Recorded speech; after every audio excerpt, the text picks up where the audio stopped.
पांडुब्बा का श्रापित जल। बिहार के दिल में बसा पांडुब्बा गांव कभी समृद्ध था। वहां के लोग मेहनती किसान थे और गांव एक विशाल झील के किनारे फला फूला।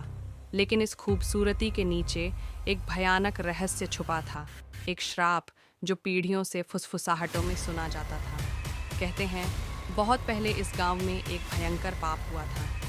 गांव वालों ने एक साधु को अपमानित कर भगा दिया था और जाते जाते उसने चेतावनी दी थी, एक दिन यह झील उठेगी और पांडुब्बा हमेशा के लिए डूब जाएगा। लेकिन किसी ने उसकी बातों पर ध्यान नहीं दिया।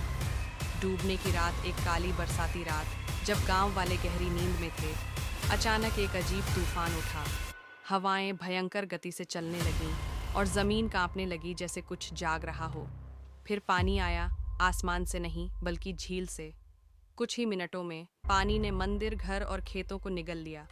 गांव वाले जो भागने की कोशिश कर रहे थे, उन्होंने देखा कि उनके पैर कीचड़ में धंस रहे थे, जैसे कोई अदृश्य हाथ उन्हें नीचे खींच रहा हो। गांव के बुजुर्ग ने चिल्लाकर कहा, जल के देवता हमें लेने आ गए हैं।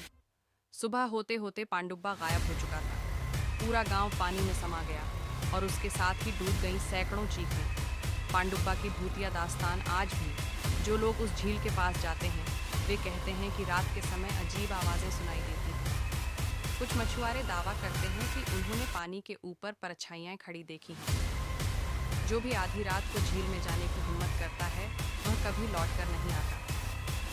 स्थानीय लोग कहते हैं, अगर आप मध्यरात्रि में झील के किनारे खड़े हों तो आपको पानी के नीचे गांव की झलक दिख सकती है। वही गांव जो समय में कहीं अटका हुआ है और जो किसी को भी अपने साथ अंदर खींच सकता है। और अगर आप ध्यान से सुने तो पानी के बुलबुलों के बीच एक धीमी, डरी हुई फुसफुसाहट आती है, बचाओ,